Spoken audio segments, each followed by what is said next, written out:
Good morning. I'm Anson Massey, and I'm on my way to work. It's been an interesting couple of weeks, at least from football. Of course, everybody knows by now that I'm very passionate about football, and I've had a lot of fun this football season. Of course, I went up to Cowboy Stadium for the Texas High School Football State Championships. I saw 10 games over 2 weeks, including 9 games over 3 days on the final weekend back just a couple of weeks ago. But yesterday, and by the way, I want to wish everybody a very happy New Year as we bring in 2013. But yesterday, my dad and I are sitting up watching a lot of the New Year's Day bowl game, which is something I always like to do. I still miss having the Cotton Bowl on New Year's Day, by the way. Let me put that on record. But it kind of makes me wonder. Let's think about high school football and the teams that I saw play for state championship. What if we had a similar system where voters and computers determine which teams played for the state championships?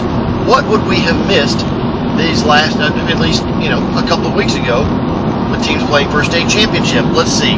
Refugio would have most likely been voted in the Class 2A ranks, which means we would not have seen East Bernard pull off that 31-point so-called upset en route to a state championship. We would not have been able to see quarterback Ty Slanania, who I think, based on the way he played in that game, would be a great candidate for Player of the Year in their 56-14 win as state champions.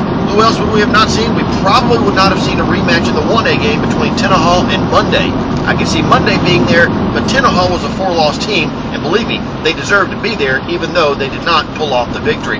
What about the magical run by Houston Lamar in Class 5A, being the first team since 1985 to be an HISD team, making it to a state championship? Now, they did not win, but they sure played well against a loaded Allen Eagle football team. Just something to think about. The reason we got some good games and some teams and some stories that were not expected is because we have a playoff. A playoff! I mean, come on. Why can't college football see the light? Oh, I'm sorry, I forgot. Money. It's all about the money. It's not about the fans. It's not about the student athlete. It has nothing to do with that. It's a bunch of suit and ties that are talking about how they can profit the most off of these kids. And that's one of the many things that bothers me about it. And I'll try not to turn this into a big rampage or a big rant on college football and money. These kids are strictly sanctioned by the NCAA. They can't even work a certain amount of hours at a job outside of school and make a certain amount of money to put into their pockets to make life a little easier for them. Yet everybody is able to make billions of dollars off of them playing on the field. So anyway, it's all about the money. How much money can they make off of these kids? And that's why you see this stupid BCS system that we have in place, which every single year seems to create some kind of controversy. Now, the so-called BCS National Championship game, which I call a BCS Bowl, is a good bowl matchup, and that's all it is to me. You will never hear me publicly acknowledge a national champion or a national championship game. I'm an Aggie fan, everybody knows that. They could win the next 3, but I will never acknowledge them as national champions, nor will I even buy the gear. It's a bowl game, nothing more, at least to me, and I hope I have some support on that. But anyway, the BCS bowl game, the big one, is Notre Dame versus Alabama. Now, that's a great bowl game. I think Notre Dame is a very good football team. I don't think they're going to be good enough to play with Alabama, but you know what? We shall see. There have been some other games, as you look at some of the other bowl games, Oregon and Kansas State was going to be the national championship matchup, but they did get them into the Fiesta Bowl because they both lost on the same day. But let's think about all the teams that think they deserve to be there. I saw a pretty good Stanford team play in the Rose Bowl yesterday that would be a very tough out in the playoffs. Kansas State, Oregon, they would love another shot. Maybe even the Florida State team I saw win the Orange Bowl yesterday would be a good shot also. The Florida Gators, who I think is the second best team in the country. So my matchup would have been Florida versus Alabama. Oh no! He did 2 SEC teams in the championship game. You can't do that. I think they're the 2 best teams. But who am I to say? I'm just one person. I'm just one football fan. But think about those teams who would love to have a shot in a playoff bracket. And let's be honest, if there's a playoff bracket drawn out, who would want to draw Texas A&M right now? Don't think anybody would. Johnny Manziel and a team that's getting better and better and better. Look out, Oklahoma. You got a tough one Friday night in the Cotton Bowl. Now the question may be, okay, let's say we do a playoff. What do we do with our bowl games? Get rid of most of them. Not all of them, though. And here's why. Let's say you put a bracket together, maybe 12 teams, maybe 16 teams, maybe even 24 teams. Give the conference champions a bye or something along those lines. Well, there are going to be some teams that are offended. It doesn't matter if we have 2 teams right now, like we do in the BCS system. A third team and possibly a fourth is going to be offended that they didn't get a shot. Well, starting in 2014, we've got a 4-team playoff that's actually going to begin and take effect. Well, you know what? There's going to be a 5th and 6th team that's offended that they didn't get their shot. In the NCAA basketball tournament, 6 teams go now.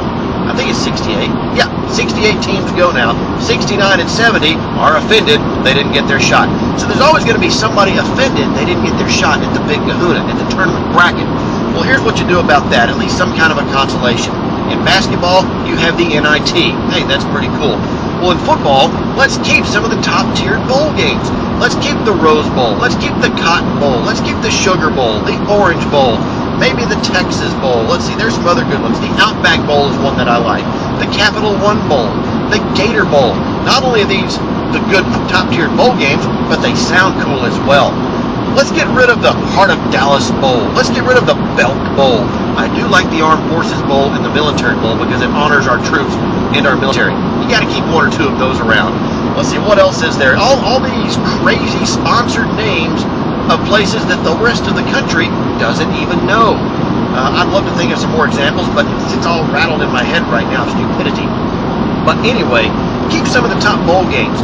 Back in the old days of college football, there weren't as many bowls. It was a prestigious honor to be selected to a bowl game and to play on New Year's Day, and that also helped determine, back then, the so-called national championship. The system is stupid right now. The system is wrong, but we all know the motivation. It's not about the fan. It's not about the player. It's not about the student athlete. It's not based around making sure the kids are able to take their finals and excel in the classroom. I guarantee you the suits and ties that are in charge of this stuff don't care. They care about the money. The money!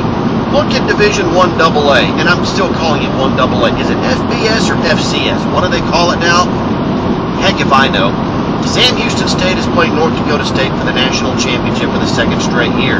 Have a playoff to decide that. It's pretty cool. I enjoy every year watching the 1AA playoff. It's exciting football. I think 2 or 3 years ago, Vanderbilt won the national championship. Who would have thunk that? They wouldn't have been voted in under a AP system or a BCS type system. As a matter of fact, Sam Houston State this year was not even seeded. They didn't even get a top 4 seed in their playoffs. So therefore, they earned their way for the 2nd straight year to the national championship game. And I think it's going to be a good one. North Dakota State won it last year. I lost a bet because of it. I'm going to try to redeem myself this year with a good friend of mine up that lives in North Dakota. So anyway, that's my take on it. We need a playoff. The fans want a playoff. Give the fans what they want. I'm sure if you really think about it, there's a way to make billions and billions of dollars off these kids who are not allowed to make a dime. That's all I've got. I'm Anson Massey. Have a great day. I'm on my way to work.